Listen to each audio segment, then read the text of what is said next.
नमस्कार दोस्तों, स्वागत है आप सभी को इस वीडियो में। जैसे कि आप सबका कल एग्ज़ाम है, तो कल 2 पेपर होंगे। इसके लिए आप लोग बहुत ज़्यादा एक्साइटेड भी है और सबको लग रहा है कि किस तरीके से हमको कल का एग्ज़ाम देना है।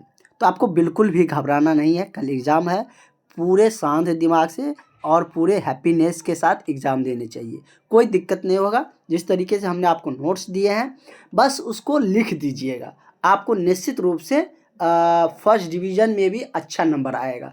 क्योंकि पिछले 3-4 सालों से हम यही नोट्स आपको फॉलो करवा रहे हैं। सब साल नया क्वेश्चन भी ऐड करते हैं। पिछले साल का पूछा हुआ वो भी हम आपको दिखाएंगे कि किस तरीके से संस्कृत व्याकरण में क्वेश्चन पूछेंगे और किस तरीके से आपका संस्कृत साहित्य में क्वेश्चन पूछने जा रहा है। और 9 बजे से आपका एग्ज़ाम शुरू है। तो 9 बजे से आपका एग्ज़ाम शुरू है, उसके बारे में भी हम आपको बता देंगे लास्ट में कि आपका एग्ज़ाम के 9:45 से है या 9, आप एडमिट कार्ड में देख लीजिएगा। वैसे हम आपको बता देंगे। 2 शिफ्ट में एग्ज़ाम होगा। 4 दिन टोटल एग्ज़ाम चलने वाले हैं और 2 शिफ्ट में एग्ज़ाम होंगे। तो इसके लिए पूरी तरीके से प्रिपेयर हो जाइए। और एक एग्ज़ाम होने के बाद, एक शिफ्ट होने के बाद एक सब्जेक्ट, दूसरा सब्जेक्ट के लिए आपको समय मिलेगा। संस्कृत साहित्य हुआ तो दूसरे शिफ्ट के लिए आपको फिर 1 घंटा बीच में 1 डेढ़ घंटा मिलता है। इसमें आप खाना-वाना लंच वंच कर सकते हैं, ठीक है? तो बिल्कुल घबराइएगा नहीं। अगर संस्कृत व्याकरण की हम बात करें तो यहाँ पर हिंदी व्याकरण और संस्कृत व्याकरण को हम एक में लिखे हैं ताकि आपको समझने में दिक्कत ना हो। क्योंकि संस्कृत व्याकरण हिंदी व्याकरण से ही ज़्यादा रिलेटेड करके क्वेश्चन पूछता है।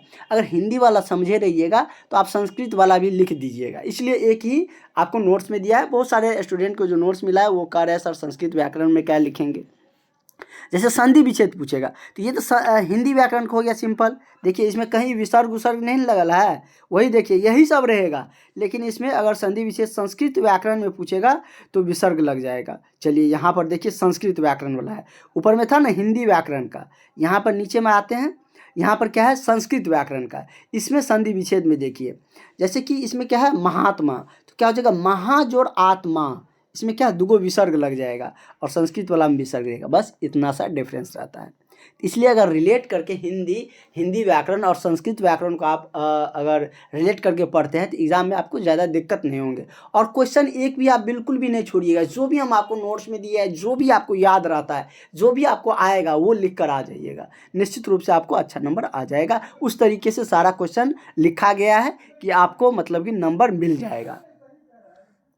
उसके बाद यदि हम बात करें तो ये सब आपका पूछा हुआ क्वेश्चन है। देख लीजिए जैसे पावक, पावक पिछले साल पूछा गया था संस्कृत व्याकरण में। उसके बाद जो मधुवीर था वो भी पूछा गया था। इसका संधि विच्छेद करिए। कैसे पूछता है, कहेगा कि इसका संधि विच्छेद करिए। जैसे क्या दे दिया पावक, पावक का आप संधि विच्छेद करके बताइए। या ये दे दिया, कहेगा इसका संधि करिए। संधि मतलब जोड़िए, संधि विच्छेद मतलब जो संधि है उसको विच्छेद अलग करके अर्थ बनाइए। मतलब कि अलग जो करेंगे उसका भी पूर्ण अर्थ होना चाहिए। उसका मतलब ये रहता है, ठीक है। तो पावक है तो इसका संधि विच्छेद क्या हो जाता है, पाव जोड़ अक। क्या हो जाएगा, पाव जोड़ अक। ये क्या हो जाएगा, पावक, पावक, पावक मीन्स क्या हो जाता है, उसका मिलकर क्या बन जाता है, पावक बन जाता है। जैसे मधुवीर है, मधुवीर है, विसर्ग लगा हुआ है। वही हिंदी व्याकरण रहता तो विसर्ग इसमें नहीं रहता है। अगर संस्कृत व्याकरण है तो इसमें विसर्ग दिया है। तो इसको क्या हो जाएगा, मधु जोड़ अरिह। क्या हो जाएगा, मधु जोड़ अरिह। तो ये क्या हो जाएगा, मधुर। तो ये दो तो पूछ लिया गया था। तो वैसे पूछा हुआ क्वेश्चन भी आपको रिपीटेड करता है। एतैब इसको आप जरूर देख लीजिएगा, एतरायब को। तो ये आपको ज़्यादातर चांसेज है। इस तरीके से आपका संधि विच्छेद दिया गया है। अगर समास पूछता है, हिंदी में रहेगा तो कोई दिक्कत नहीं है। अगर संस्कृत में पूछता है तो संस्कृत में भी वही होगा। इसका क्या हो जाएगा, वही 6 भेद होगा। इसमें क्या लग जाएगा, विसर्ग लग जाएगा। तत्पुरुष, अव्यविभाव, वही वीर्य, दिंगु, दुग्यु, द्वंद्व, कर्मधार्य। इस तरीके से आपको समास का भेद लिखना है। ये सब 8 नंबर में पूछेगा। जब भी पूछेगा तो इसका एग्जाम्पल, डिफिनेशन सारा सहित पूछेगा। तो उसमें आपको जैसे कि इसका जो 6 इसका पार्ट है, भेद है, तो ये 6 भेद का लिखना है। नीचे में उसका क्या होता है तत्पुरुष, ये हमने आपको वीडियो में बता दिया है। वो क्लास कर लीजिएगा। जो भी क्लास ज्वाइन किया है, जो भी नोट्स लिया, आज भी बहुत सारा स्टूडेंट लिया है। तो जो अभी तक नहीं लिए हैं अभी भी ले सकते हैं, सुबह तक भी ले सकते हैं। क्योंकि ये 5 से 6 पेज का ही है। तो 5 से 6 पेज तो आराम से आप पढ़ सकते हैं। तो उसको आराम से आप आधा घंटा में भी पढ़ सकते हैं, तो ज़रूर ले लीजिएगा और सारा सब्जेक्ट का मिल जाएगा, क्योंकि अब आपको घबराना बिल्कुल भी नहीं है। इस तरीके से आपको सारा कुछ दिया गया है। संज्ञा पूछेगा, सर्वनाम पूछेगा, ये सब हम बता दिए हैं, क्लास इसका अलग से लिए हैं। अभी हम आपको बताते हैं कि कैसे आपको एग्जाम में लिखना है, तो घबराइएगा बिल्कुल भी नहीं। उपसर्ग सब आसान ही आएगा। उपसर्ग जो पहले लगकर अर्थ बनाता है, प्रत्यय जो बाद में लगकर अर्थ बदलता है, तो इस तरीके से आपको पूछा जाएगा। और मुहावरा सब जितना भी पूछा जाएगा सब हमने आपको दे रखे हैं, और ये सब थोड़ा भी आप आधा घंटा अच्छा से पढ़िएगा, सारा आ जाएगा। एक बार रीड कर लीजिएगा। विलोम शब्द भी पूछता है, ठीक है। अब संस्कृत साहित्य में हम आपको बता देते हैं कि संस्कृत साहित्य में आपको कैसे लिखना है। तो जो सेकेंड आपका विषय है, जैसे कि हमने आपको बताया है कि कल जो एग्ज़ाम होगा आपको 9:45 से शुरू होगा। पहला सब्जेक्ट आपका क्या है, तो पहला संस्कृत व्याकरण है, जो हम आपको बता दिए। ये 9:45 से आपका एग्ज़ाम शुरू होंगे।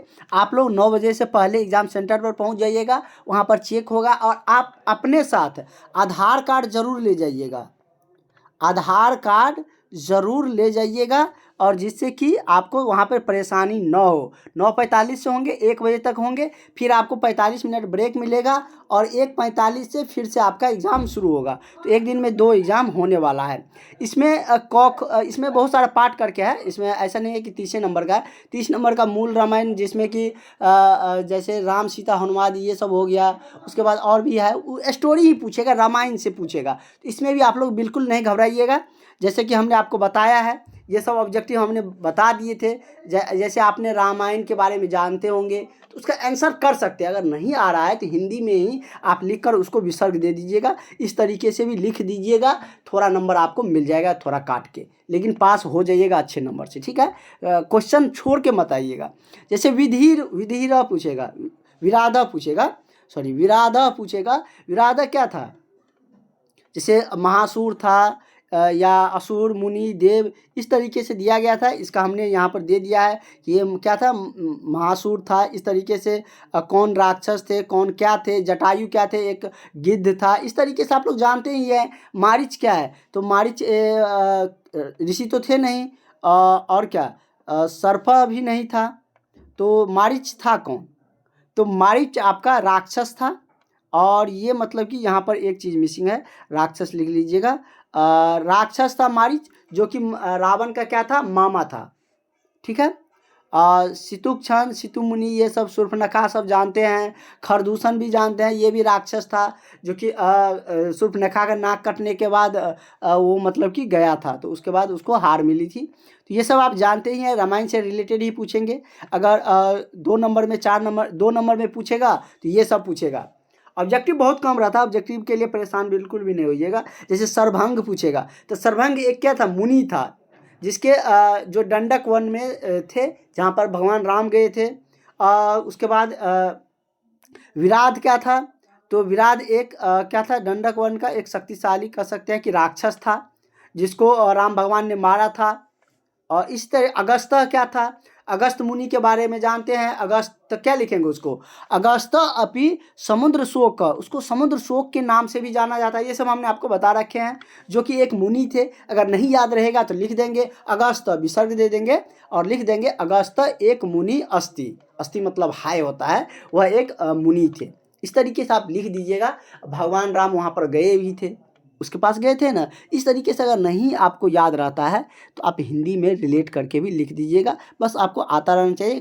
था कौन, सुदर्शन भी क्या था, सुदर्शना भी एक क्या था, तो अगस्त मुनि के पास रहते थे, वो भी एक मुनि ही थे। मारीच को आप लोग जानते थे कि रावण का मामा था, राक्षस था। मारीच नाना विध का कपाट पुट, मतलब कि वह एक, मतलब कि रावण का नाना था, जो कि मामा था, नाना नहीं मामा था, जो बहुत सारे रूप लेने में, कपट रूप धारण करने की उसकी क्षमता थी, और वो एक राक्षस थे, ठीक है।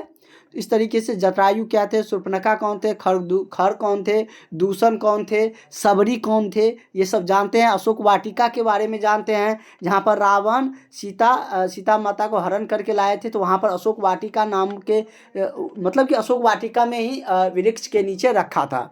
तो इस तरीके से आप जानते हैं। अक्षय कुमार रावण का पुत्र था, ये भी जानते हैं। तो इस तरीके से आप इसमें से सारा कुछ जानते हैं। लॉन्ग क्वेश्चन में ये पूछेगा, बालक कांड कथा बीजम संस्कृते लिखित। अगर ये आपको संस्कृत वाला एक बार पढ़ लीजिए और इसका हिंदी दिए हैं वो पढ़ लीजिए। हिंदी रहेगा ना तो आप उसको रिलेट कर देंगे। जैसे क्या, तपस्वी वाल्मीकि ने मुनि श्रेष्ठ नारदों से पूछा। तपस्वी वाल्मीकि ने मुनि श्रेष्ठ नारद से पूछा, उसी को संस्कृत में लिखे है। देखिए क्या लिखा है, तपस्वी वाल्मीकि नाम है तो उसमें विसर्ग देंगे, बस सिंपल है। तपस्वी वाल्मीकि मुनि श्रेष्ठ शूद्रम लिखा है, मुनि पुद्रम नारदम श्रेष्ठवान, मतलब कि मुनियों में जो श्रेष्ठ थे, जैसे कि वाल्मीकि क्या थे, तो वो मतलब कि मुनियों में श्रेष्ठ माने जाते थे। और उन्होंने नारद जी से पूछा था कि इस समय त्रिलोक में सबसे गुणवान कौन है, सबसे शक्तिशाली गुणवान कौन है। एक हिंदी आप जरूर एक बार पढ़ लीजिए, उसके बाद संस्कृत को पढ़ने जाइए। इसलिए हिंदी का जो उसका अनुवाद है ठीक नीचे उसको दिए गए हैं, तो उसको आप लिख दीजिएगा। इस तरीके से पूछेगा बालक कांड या अयोध्या कांड को, या अयोध्या कांड भी पूछेगा। अयोध्या कांड में क्या हुआ था, तो राजा दशरथ के क्या थे, 4 पुत्र थे ना, जिसमें सबसे प्रिय पुत्र राम भगवान थे उसके, जिसका राज्य अभिषेक करना चाहता था। लेकिन राज्य अभिषेक से पहले क्या हुआ, तो अयोध्या कांड आप जानते ही हैं। राज्य अभिषेक से पहले कैकेयी जी ने जो वरदान मांगे थे, उसके अनुसार भगवान राम को 14 वर्ष का वनवास हुआ, भरत को राज्य अभिषेक के लिए बोला गया। तो इस तरीके से ये कांड हुआ था, अयोध्या कांड में आते हैं। तो इसको अयोध्या कांड भी आप जानते हैं, अच्छा से लिख दीजिएगा। इसको हिंदी में एक बार जरूर पढ़ लीजिएगा एग्जाम जाने से पहले। आरण्यक कांड के बारे में पूछ रहा है, तो आरण्यक कांड क्या हुआ था, तो ये भी आप यहाँ पर हिंदी से ये पढ़ लीजिएगा। कमल नयन जो श्री राम जी ने दंडक वन में प्रवेश करते हैं, दंडक वन जाते हैं ना, जब अयोध्या से जाते हैं वनवास के लिए, तो वो दंडक वन भी जाते हैं। तो वही सारा कुछ इसमें दिया गया है। और इसके बाद और भी जो एक और टॉपिक का है, उसका आपने क्लास में बता दिया है। कुछ और क्वेश्चन होंगे जो कि आपको क्लास वाला जो वीडियो मिला है उसको देख लीजिएगा, उसमें सारा कुछ बताया दिए हैं। तो इस तरीके से आप लोग घबराइएगा बिल्कुल भी नहीं, और स्टार्टिंग में अपना सारा कुछ नाम सारा कुछ अच्छा से चेक कर लीजिएगा, बिना घबराए हुए आधार कार्ड लेकर सेंटर पर पहुँचिएगा और अच्छा से एग्ज़ाम दीजिएगा, बिना डरे हुए अच्छा से एग्ज़ाम दीजिएगा। ठीक है, ऑल द बेस्ट। और आगे जिस दिन 2 क्लास होंगे, जो आपका एग्ज़ाम होंगे उसका क्लास आपको चलेगा, जिस तरीके से हम आपको बताएंगे कैसे कैसे आपको लिखना है। आप सबको मेनली 2-3 सब्जेक्ट में दिक्कत होंगे, उसके बाद नहीं होंगे। इंग्लिश में भी दिक्कत नहीं होंगे, हम उसको बताएंगे डिटेल्स में कैसे लिखना है। आपका 2 ही एग्ज़ाम है, संस्कृत व्याकरण और संस्कृत साहित्य, जिसमें रामायण वाला पोर्शन आएगा।